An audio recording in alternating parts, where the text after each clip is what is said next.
नमस्कार। आज हम लेसन प्लान यानी पाठ योजना को देखेंगे, जिसमें आज का हमारा विषय है नागरिक शास्त्र सिविक्स और हमारा प्रकरण है राज्य सरकार। तो यानी कि ये सारा लेसन प्लान राज्य सरकार के ऊपर बनाया गया है। तो जब भी लेसन प्लान बनाते हैं तो सबसे पहले विद्यालय का नाम लिखते हैं, उसके बाद आप अपना नाम लिखिएगा, फिर अपना रोल नंबर और विषय हमारा हो गया सिविक्स यानी नागरिक शास्त्र और प्रकरण हो गया हमारा राज्य सरकार। और किस क्लास के लिए है तो 7 क्लास के लिए। फिर उसके बाद अवधि कितना समय आपको पढ़ाना है तो ये 40 मिनट। फिर उसके बाद किस घंटे में पढ़ाना है आपको वो लिखेंगे, और फिर दिनांक और फिर तारीख डालिएगा, फिर सत्र क्या है। फिर उसके बाद आपका आता है सामान्य उद्देश्य। तो सामान्य उद्देश्य जो हमारा रहता है वो विषय से संबंधित होता है। फिर इसके बाद आपको आएगा विशिष्ट उद्देश्य। तो विशिष्ट उद्देश्य आपका हो जाएगा प्रकरण, जो टॉपिक पर हमारा लेसन प्लान है उससे संबंधित होगा। तो समान उद्देश्य देखते हैं। तो पहला नंबर है छात्रों में नागरिक शास्त्र विषय के प्रति रुचि जागृत करना। दूसरा, छात्रों में देश प्रेम की भावना का विकास करना। तीसरा, छात्रों की मानसिक शक्तियों का विकास करना। चौथा, छात्रों के दृष्टिकोण में व्यापकता का विकास करना। और पांचवा आपका हो जाएगा लास्ट, छात्रों की तार्किक शक्तियों का विकास करना। फिर आपका विशिष्ट उद्देश्य हो जाएगा। तो ये हमारा प्रकरण से संबंधित है, टॉपिक से। तो छात्र राज्य सरकार की प्रक्रिया के पूर्व ज्ञान का प्रत्यास्मरण कर सकेंगे। दूसरा, विद्यार्थी राज्य सरकार के महत्व को समझ सकेंगे। तीसरा, छात्र राज्य सरकार के कार्यों के प्रति रुचि पैदा कर सकेंगे। चौथा, छात्र विधानमंडल के कार्य एवं प्रकार को भलीभांति उसका वर्णन कर सकेंगे। पांचवा, छात्र राज्य विधानमंडल का प्रतिरूप तैयार कर सकें। उसके बाद आपका दूसरा पेज आ जाएगा। जब भी लेसन प्लान स्टार्ट कीजिएगा आप लेफ्ट साइड से। अब दूसरा पेज राइट साइड है, तो उसमें हम लिखेंगे सहायक शिक्षण सामग्री, यानी कि पढ़ाने के दौरान क्या क्या यूज करना है। चौक, डस्टर, चार्ट, श्यामपट्ट, पॉइंटर और अन्य शिक्षण सहायक सामग्री। शिक्षण विधि, किस विधि का प्रयोग करेंगे तो यहाँ पर हम लिखेंगे व्याख्यान एवं प्रश्नोत्तर विधि। पूर्व ज्ञान में देखेंगे छात्र राज्य सरकार की प्रक्रिया का सामान्य जानकारी रखते हैं। फिर वर्ग व्यवस्था, तो छात्र अध्यापक या अध्यापिका आप जो भी हैं इसमें लिखिएगा अपनी सुविधा अनुसार वर्ग को व्यवस्थित करेंगे। फिर उसके बाद आपका प्रस्तावना आता है। फिर यहाँ पर 2 कॉलम बनाते हैं, छात्र अध्यापिका कथन और एक छात्र संभावित उत्तर। ये प्रश्न और उत्तर एक दूसरे से संबंधित होते हैं। लगभग प्रश्न की संख्या 4 या 5 होनी चाहिए। और लास्ट में हमारा टॉपिक निकल कर आना चाहिए, प्रकरण जिस टॉपिक पर हमारा लेसन प्लान बनाया जाना है।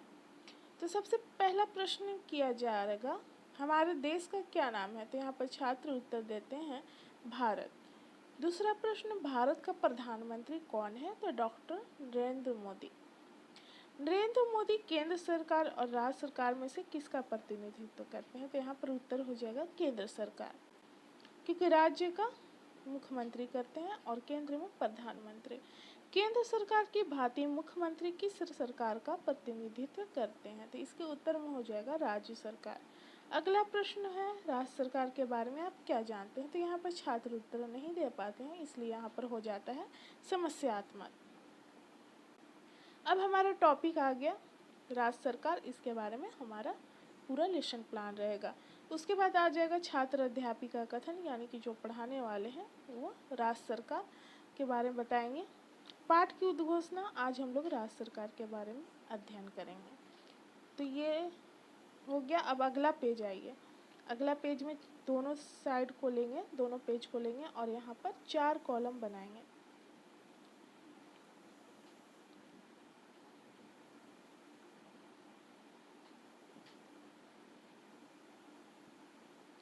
एक है शिक्षण बिंदु, दूसरा छात्र अध्यापक या अध्यापिका जो भी हैं आप क्रियाशीलता, यानी कि उनकी क्या क्रिया है पढ़ाने के दौरान।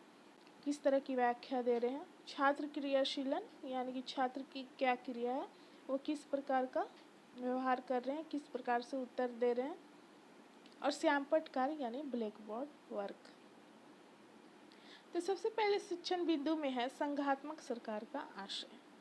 तो इसके बारे में यहाँ पर व्याख्या दिया गया है। फिर छात्र क्रियाशीलन में देखेंगे कि छात्र कक्षा में क्या है, अनुशासन बनाए रखे हैं। फिर श्यामपट्ट वर्क में देखिए संघात्मक सरकार में केंद्र सरकार और राज्य सरकार दोनों आ जाता है। अब यहाँ पर जो छात्र अध्यापिका क्रियाशीलता में जो व्याख्या दी गई है उसी से संबंधित प्रश्न बच्चों से पूछा जाता है। यहाँ पर बोधात्मक प्रश्न के नाम से जाना जाता है। और यहाँ पर छात्र अध्यापिका बच्चों से प्रश्न पूछेगी कि संघात्मक सरकार से आप क्या समझते हैं। तो यहाँ पर उत्तर देते हैं छात्र कि संघात्मक सरकार से आशय यह है कि केंद्र सरकार और राज्य सरकार के मध्य शक्तियों का विभाजन है। फिर उसके बाद अगला आता है शिक्षण बिंदु शक्तियों का विभाजन।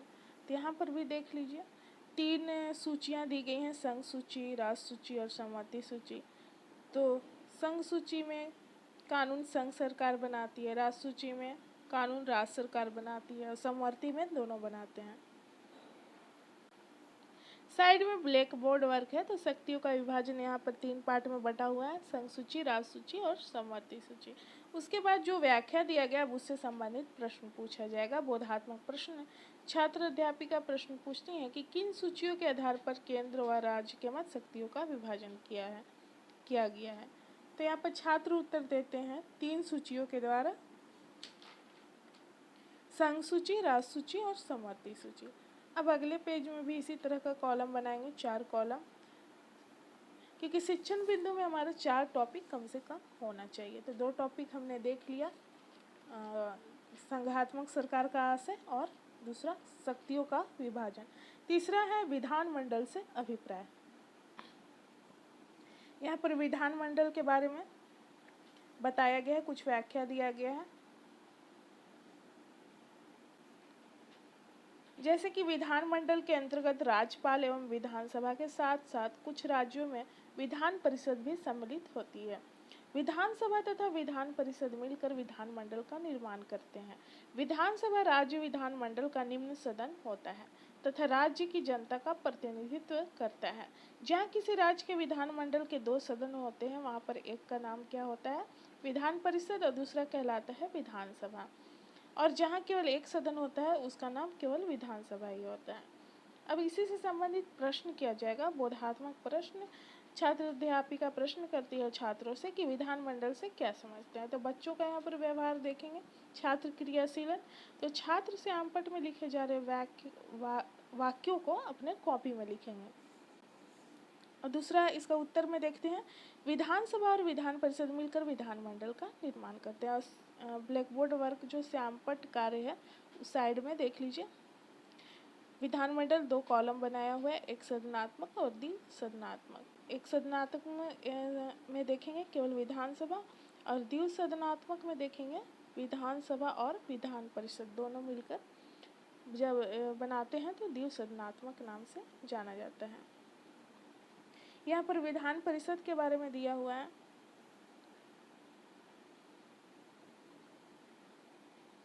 वो व्याख्या देख लीजिए और फिर बोधात्मक प्रश्न उसी से किया जाएगा कि कितने राज्यों में विधान परिषद है। तो यहाँ पर छात्र उत्तर देते हैं 6 राज्यों में। अब उसके बाद मूल्यांकन किया जाता है। मूल्यांकन इसलिए किया जाता है कि छात्रों ने क्या सीखा, पढ़ाने के दौरान उनको क्या नॉलेज प्राप्त हुई। तो यहाँ पर प्रश्न किया जाता है छात्रों से, संघात्मक सरकार से आप क्या समझते हैं। दूसरा प्रश्न है, भारत में कितने राज्य व केंद्र शासित प्रदेश हैं। तीसरा प्रश्न है, संविधान द्वारा केंद्र व राज्य के मध्य कितनी सूचियां दी गई हैं। चौथा प्रश्न है, विधानमंडल से आप क्या समझते हैं। पांचवा, विधान परिषद में कितने राज्य शामिल हैं। अब पुनरावृत्ति उसके बाद किया जाता है, यानी कि जो आपने पढ़ाया है उसको छोटे क्रम में एक बार दोहरा दिया जाता है। यहाँ भी लगभग 4-5 पॉइंट होना चाहिए इसका।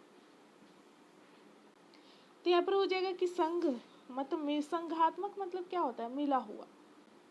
संघात्मक सरकार में केंद्र और राज्य सरकार के मध्य शक्तियों का विभाजन होता है। दूसरा, संघ सूची पर केंद्र सरकार कानून बनाता है, राज्य सूची में राज्य सरकार कानून बनाता है। और 4 नंबर हो जाएगा विधानमंडल में राज्यपाल, विधानसभा और विधान परिषद शामिल होते हैं। अब उसके बाद बच्चों को गृह कार्य होमवर्क दिया जाता है। तो पहला प्रश्न है संघात्मक सरकार से क्या अभिप्राय है। दूसरा, संघ सूची, राज्य सूची एवं समवर्ती सूची में कितने विषय शामिल हैं उनका उल्लेख करें।